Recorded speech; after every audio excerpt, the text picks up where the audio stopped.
Placé sous le thème Modernisation et réhabilitation d'infrastructures de transport, l'urgence africaine. La 7e édition du Forum africain d'infrastructures, FAI 2014, s'est ouverte le jeudi 13 novembre 2014 pour la troisième année consécutive à Abidjan. La journée inaugurale a été marquée par la présence de plusieurs personnalités africaines, dont le ministre ivoirien des infrastructures économiques, Patrick Hachi, qui a dans son discours d'ouverture félicité la tenue de ce forum. Présentant la situation des infrastructures de son pays, le ministre ivoirien a indiqué que l'apport du gouvernement ivoirien a permis de mobiliser directement des ressources auprès de l'État. À ce propos, il a révélé que le Fonds d'entretien routier, FER, a pu mobiliser par la fiscalité 150 milliards de francs CFA pour le financement de l'entretien routier en 2013 et 300 milliards sont attendus pour l'année en cours. Enfin, constatant l'insuffisance en général d'infrastructures en Afrique, le ministre a expliqué que le développement des infrastructures en Afrique nécessite une diversité de moyens. À sa suite, le ministre malien de l'équipement, des transports et du désenclavement, Mamadou Hachim Koumari, a mis en avant les efforts déployés par son pays dans le domaine des infrastructures, faisant observer que la mise en place d'infrastructures adéquates est de nature à rapprocher les populations, réduire la pauvreté, lier les zones de production de celles de consommation, de faciliter les échanges commerciaux et de renforcer la sécurité. Pour nous, c'est très important de voir qu'il y a une véritable volonté de tous les acteurs, qu'ils soient politiques et techniques, pour faire quelque chose pour surtout la durabilité des installations. Et là-dessus, on se rend compte que nous-mêmes, Français, on a eu aussi tous ces genres de problématiques, on travaille là-dessus.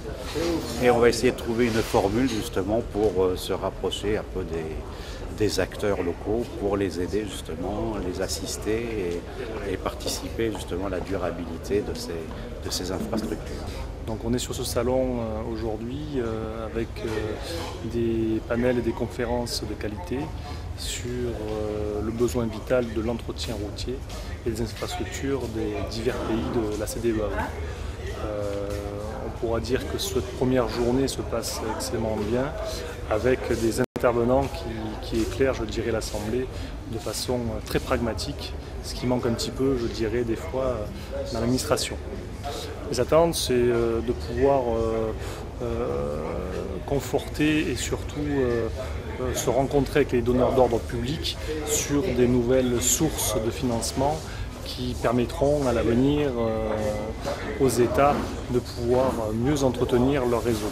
Nous avons participé à la 6e édition de 2013 et on a vu qu'il y a toujours de l'intérêt à revenir à Abidjan. C'est pourquoi cette fois-ci nous avons participé avec une délégation de 4 personnes pour prendre part à ce séminaire, ce forum des infrastructures qui se déroule encore une fois à Abidjan dans sa 7e édition.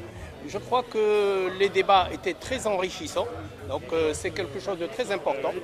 Compte tenu que le sujet porte sur les infrastructures de transport et que quand on parle d'infrastructures, c'est les veines du développement d'un pays. On ne peut pas se développer si on ne développe pas les infrastructures, notamment les routes, les pistes et tout ce qui va avec, y compris les ouvrages d'art, etc.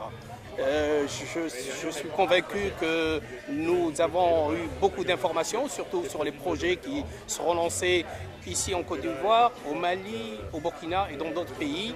Les rencontres qu'on a eues ici en B2B étaient très intéressantes parce que nous avons connu beaucoup de gens. Nous envisageons d'implanter une filiale ici en Côte d'Ivoire. Voilà. Donc, et puis voilà, je vous donne rendez-vous à la 8e édition à Marrakech. Donc, nous participons au Forum africain des infrastructures depuis 4 ans, on était là l'année dernière. Et cette année, il est consacré à la maintenance des ouvrages, qui est une partie très importante, et au PPP, donc projet de participation publique-privée. Ce matin, c'est effectivement la complexité, la diversité des missions qu'on peut avoir dans un PPP, aussi bien pour l'autorité concédante, donc l'État ou la commune qui concède un PPP, que pour la société de projet qui va l'exécuter, qui voit son intérêt à ce qu'on les aide à justement à vérifier la conception et la maintenabilité des affaires, mais aussi pour les financeurs et les assureurs qui peuvent être rassurés, donc prêter à des taux plus faibles ou assurés à des taux plus faibles, mais aussi pour la société qui va construire le projet et le concevoir, où là on peut les aider en contrôle externe pour les rassurer et apporter un œil neuf, ou aussi bien pour la maintenabilité, pour être sûr du plan de maintenance et du suivi des ouvrages.